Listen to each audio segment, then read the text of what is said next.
Яагаад эмийн үн өндөр байна вэ гэж. За эмийн үн өндөр байгаа нь бол ерөөсөө л нөгөө бодит нөхцөл байдалтайгаа түрүүчийн хэлдэг эмийн зах зээлийг дэндүү их жижиглчихсэн маш олон компанитай одоо юу гэх юм нөгөө эмийн компанийн тоог нь гаргаад бол тоогоо алдсан шүү дээ бид нар ч гэсэн аимшигтай өнд их олон компанитай.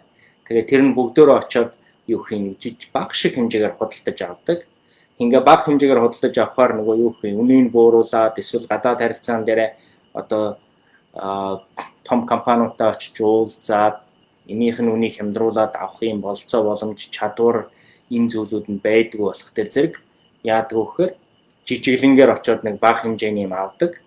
За тэгээд нөгөөх нь бага хэмжээний юм авч байгаа учраас ихэнх тохиолдолд тэрнийг нөгөө тээврийн зардал нөгөө гайл нөт тэнтергээд ингээд оруулаад тэгээд тэргүй эмийн сан гэдэг чинь нэгж талбайд нөгөө бас тэрэн дээр айгүйх чанарын шаардлага тавьчихсан байдаг. За ингээд нөгөө худалдааныхын зардал нь бас өсөө явцдаг. Ингээд 70-80% бол өдөө энэ үхэнд дээ. Энэ үхэнд.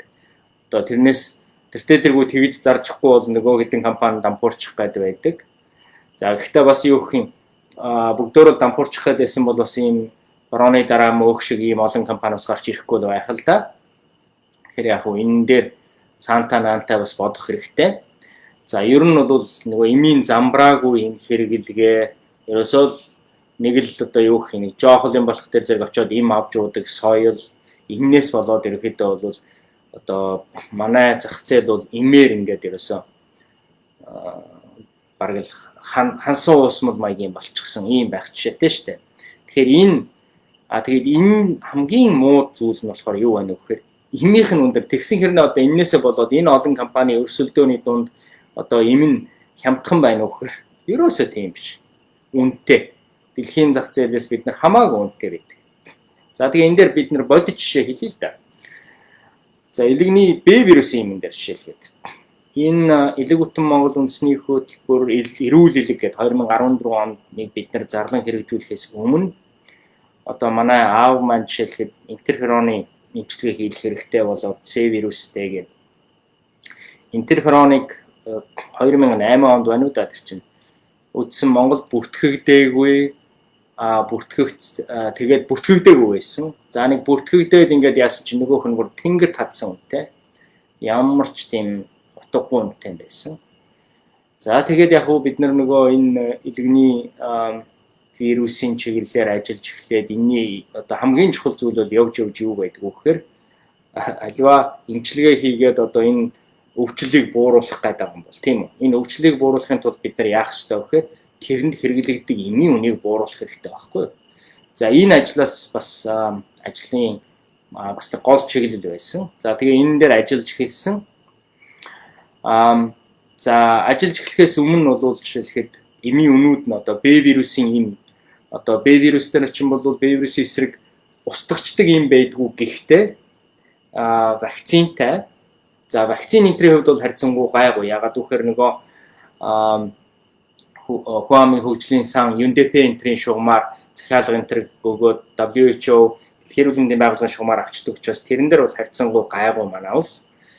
Гэхдээ тэрэн дээр бас бодох судалгаа хийж үзээд гарч ирж байгаа янз янзын юмнууд бас нэлээд бий. Гэхдээ эмэн дээр одоо Б вирусын эмэн дээр ихэд тэр үед биднийг ажиллаж эхэлж байхад Б вирусын Entecavir эм гэхэд $450 үнэтэй байсан. Нэг сарын эмчилгээ. Монгол улсад бүртгэгдээгүй нэг албан бус маягаар Солонгосоос энтер орж ирдэг. Аимшигтай үнэтэй байсан да тэр ч одоо $450. За Tenofovir гэдэг одоо энэ уул нь бол дэлхийн зах зээлийн үн тэр үед жишээлхэд юу гэх юм давхын вирусын эсрэг бас хэрэглэгддэг байхгүй юу комбинацаар Б вирусын адилхан юм. За тэр имийг жишээлхэд олон улсын зах зээл дээр бол их хэмжээгээр худалдаж авах юм энэ бол сарынх нь хэрэглэгээ $3 худалдаж авч болж ирсэн.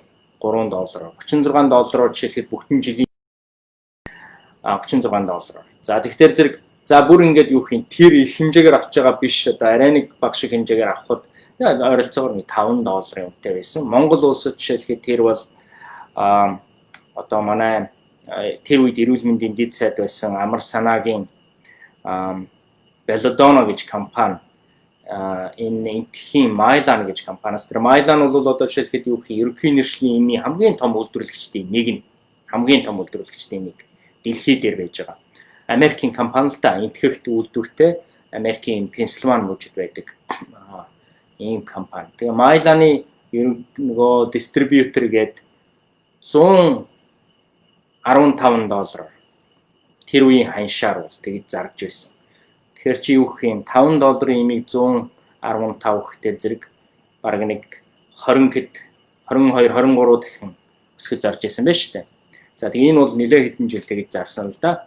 За тэгээ энийг зогсоохын тулд тэгээд өмнө бас яг хөө тэр Novartis-ийн компаниас жишээлхэд өөр Tilbeudin гэдэг юм байсан. За тэгээ тэр Novartis-ийн жишээлхэд ерөнхий захиралтай би энэ Stanford дээр нэг уулзаад бид нар нэг ийм хөтөлбөр хэрэгжүүлж байгаа Монгол улсад одоо танай энэ Tilbeudin-ийн үнийг одоо хямдруулах хэрэгтэй гэсэн. Надад нэг захиа бичээрэй гэдгсэн. Тэгээ нэг захиа бичээд тэр компанийг одоо энийн бас нэлээд сайн бууруулж чадсан.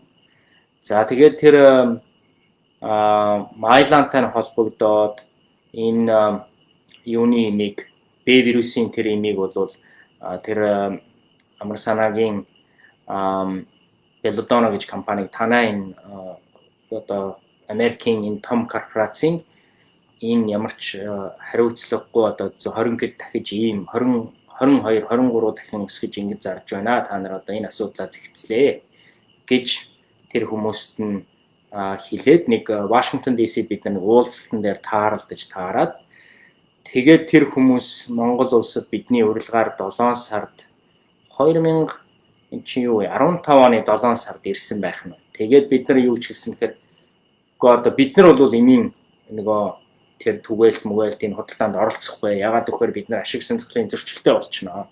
Ийм хөтөлбөр яриад ингэж байгаа. Тэгээд баруун гараараа нэг юм ярьчаад нөгөө зүүн гараараа нэг юм хийгээд баруун гараараа нэг юм хийгээд болтгоо маа. Тийм болохоор бид нар бол энд нь оролцохгүй. Харин та нарыг бид нар тэр одоо арай нэг одоо томхон шиг тэгээ бас нэг баг зэрэг ядаж нэг хүн ардаа байгаа зэрэг боддог нэг team компаниудтай холбож өгөө гэд энэ Monos Olympic Center гэдэг компаниудтай холбож өгсөн. Тэгээ та нар энэ хүмүүстэй сонгоод хин хоёулантай юм уу эсвэл нэгэнтэй ажил ингэдэг гэд. За тэгээд тэр Monos дээр ажиллаж исэн хүн нь илүүдээ нэг ажил төрөл нь нэг сайн болохгүй тэгж явж байгаа Olympics-тэй ажиллаад тэгээд тэр Belladonna гэж компаниг амар санаа дэд сайдын компаниг бол болиулаад тэгээд тэр болиулах хооронд л жишээлхэд хөөрөх юм болж байгаа шүү дээ. Бас манай чинь шок гараа шиг юм их болно. Одоо юу гэх юм тэр нэг сүүлийнх нь юу яасан чинь зэрэг сайн санааны одоо Happy Veritas лаборатори сайн санааны хөтөлбөр хэрэгжүүлээд 30,000 төгрөгөөр зарж ийн чөлөө баахан хүнийг бүртгэж аваад нөгөө 250-60,000 төгрөг байсан юм чинь нөгөө доошоо хямдраад хүчээр хямдруулж байгаа байхгүй юу? Ингээ ороод ирсэн чинь зэрэг нэг тим метр хүртэл бол зарлаа л одоо юу хин одоо мундаг сайхан буян үлдэж ийн ард иргэдтэй энтер гэл. Гэхдээ тэгээд яг ингээ үнэн бодит байдлыг хараад тэрнийг хараад одоо хүний өмнөөс нүүр улаах шиг хэцүү юм бэ. Тим юм болдог. За тэгээд ингээд асуудлууд нь шийдэгдээд явсан иймэрхүү зүйлтэй. Жишээлхэд тэгээд эмийн үнэ нь бол үнэхээр асар өндөр байгаа. Яг бодит байдал дээр одоо жишээлхэд юу гэх юм? Манай байгууллага шиг хүмүүс очиод бууруулах арга хэмжээг ингэж авахгүй бол явдаггүй. Одоо бид нар жишээлхэд сүүлийн үед энэ чиглэлээр тэгээд бусад одоо жишээлхэд холбож өгөөд ингэж явсан компаниуд сүүлд нь эмээ өсгий гэдэг одоо эмнийхээ үнийг өсгийгээ бид нартай зөндөө олон хэрүүл ам болж гэхдээ та нар чинь бид нар одоо ашиг битгий хийгээрээ энэ хөтөлбөр дээр ингээрээ тэгээрээ гэдэг хахад үнэ өсгөх гэдэг хаашаа нөхдүүд вэ гэж хэрүүл болоод тэгэл бидний чинь муухагаар нь дуудаад ингэ явсан тохиолдол зөндөө байна. За тэгэхээр цэцтийн юу гэхээр эмийн үн өндөр байгаа юу өндөр байгаа. Энийг яаж бууруулах вэ гэхээр зэрэг ерөнхийдөө яг тодорхой манай улсад өвчлөл өндөр байгаа, нас баралт өндөр байгаа. Энэ зүйлүүд дээрээ бид нар одоо тодорхой бодлого гаргаад тэр өвчний эсрэг одоо хамгийн сайн ийм үйлдвэрлэж байгаа баталгаатай үйлдвэрүүдтэй нь очиж уулзалтуудын зохион байгуулад тэгээд тэрнийг нэгдсэн байдлаар улс маань худалдаа авалтаа хийгээд ингээд явах юм бол жишээлхэд зөндөө олон боломжууд байна. Гэхдээ харамсалтай нь одоо юу гэх юм энэ дээр ажиллаж байгаа хүн баг байхгүй шахам. Тэгээ бидний бол одоо бас зав үндэ хүрэхгүй юм. Тэгээд бид нар бас нэг иймэрхүү юмд яваад оролцоод явах дээр зэрэг одоо юу гэх юм Цэбрисийн имийг одоо тэр нэг 100 200 хэд дахин бууруулах энэ ажлыг манай байгууллага хийсэн. Гэхдээ тэрэнд эзэн олон би хийсэн гэж зөндөө олон хүнтэй ярьдаг. За одоо бид нар нөгөөх тэр нь ажиллахаа болчихсон төр зур орчихсон байж байгаа одоо дэлхийн зах зээл дээр бол үнэн буураад байдаг манайд буурдгүй. Ингээл хിവэрэл байж байгаа. За тэгэхээр энэ дээр ерөөсөө ямар зүйл хийх хэрэгтэй байна вэ гэхээр энэ эмийн үнийг дэлхийн зах зээлийн үнэтэй нь харьцуулаад худалдаа авалтынхаа үнийг тогтоож яадаг. Одоо энэ эрүүл мэндийн даатгалын сан энэ зүйлүүдийг хийдэг ийм одоо ажил хүмүүс нь бий болох хэрэгтэй байна. Тэгэхгүй бол энэ хизээч эмийн үн урахгүй. Манай хувийн хөвшлийнхэн одоо энэнийг бууруулах тийм чадамж одоо байж байгаа чадвар нь бол хүрхгүй байгаа. Нөгөө үннийг хэлэхэд бол тэгээд ихэнх тохиолдолд бас дэндүү хашгаа хөөгд байгаа. За зарим нэг тохиолдолд бол эмийн компаниуд маань сайн зүйлүүд хийдэг иймэрхүү зүйлүүд бол зөндөө байгаа. Тэрнийг бас бүх юм харвш, бүх юм цагаан биш. Гэхдээ ихэнх тохиолдолд юу гэх юм алив нэг байгууллага, нэг хүн энийг сайн харж байхгүй бол энэ бас болдгоо. Ийм л бодит үн юм байна. За энэ дээр ерөнхийдөө юу хийх хэрэгтэй байна вэ гэхээр зэрэг түрүүн хэлсэн. Одоо эрүүл мэндийн даатгалын тогтолцоо гэдэг бол эмээ хөдөлж авах хамгийн том. Тэгээ яг одоо энэ эмийн үнийг хөнгөлөх гэдэг дээр одоо жишээлбэл эрүүл мэндийн ам бодлого, буруу бодлого явуулж байна л да. Одоо эмийнх нь тоогийн цөөлнө гэж. Чухамдаа бол юу хийх хэрэгтэй байгаа гэхээр энэ дээр буруу зөндөө маш олон зүйлүүд байгаа. Жишээлбэл юу гэх юм манайхан чинь ерөнхий нэршлийн эмийг л хөнгөлнө гэсэн хуультай хэрнээ ерөнхий нэршил дотроо баг юу тогтооцсон ч байх шиг тийм ээ. Нөгөө лоббинд ороод хэмжээнүүд тогтооцсон байх шиг одоо жишээлбэл нөгөө цогцэг сайд Софос буурын брендийнх нь буюу худалдааны нэршлийн нэмийн өндөр хувиар хөнгөлөөд нөгөөдөл энэ хямдхан одоо юугаар хөнгөлнө энэ төр гэдэг. Ерөнхий нэршлийн эм гэж үзээд бүгдөөгийн хямдруулж болдог. Гэхдээ нэг төвшөнтэй байх хэрэгтэй. Ер нь бол эрүүл мэндийн даатгалын тогтолцоо юу хийх хэрэгтэй байна вэ гэхээр одоо манайд өргөн дэлгэр тохиолддог хамгийн их хэрэгцээтэй эмнүүдээ нэгдсэн байдлаар худалдаа авалтыг зохион байгуулдаг байх хэрэгтэй байгаа. Тэгжээж л энэ эмийн үн хямдарна. Тэгээд энэн дээр ямар одоо жишээлхэд эмнүүд хамгийн чухал байна вэ гэхээр нөгөө эргээл нөгөө насваралтаа харах хэрэгтэй. Насваралт маань юу вэ? Насваралт маань биднэрт ерөөсөө нөгөө 80-20 гэж ярьдаг штэ. Одоо тийм энэ баруунд яригддаг өрүүл гэж байгаа. Тэр нь болохоор юу гэх юм 80% бүрдүүлдэг юм аа л одоо хамгийн түрүүнд шийдэх хэрэгтэй. 80-20-ийн зарчим гэж байдаг. За энэ бол юу гэхээр 80% насваралтыг бүрдүүлээд байгаа. Тэр нь хэдхэн өвчин бэ штэ. Зүрх судасны өвчин 3 хүний насваралтын нэг нь 33%. Хавдар 25% тийм үү? Талн байж байгаа. Осол гэмтэл энэ зүйлүүдээ. За тэгэхээр зэрэг одоо им шаарддаг энэ зүйл нь бол юу байна вэ гэхээр нөгөө зүрх судасны өвчин дотор хамгийн чухал зүйл юу? Даралт ихсэл. Хамаг нас оролтын чинь одоо ихэнх нь цусны тархинд цус харваад бид нар чинь даралтныхаа имийг сайн уухгүйгээс болоод одоо даралтны имийн үн гэхэд манай улсад аимшигтай өндөр үнэтэй байна. Тэгээд нөгөө имнийх нь хөнгөлтийн мөнгө нь маш бага. Тэгээд ихэнх хүмүүс маань яаж ийнө вэ? Даралтаа хянж чадахгүй байж байгаад хорвоогийн мөнгөсийг үзүүлж шít. Яагаад даралт нь их байгаад байна вэ? Тамхи таталтын хэмжээ их байна. Давсны хэрэглээ маш өндөр байна.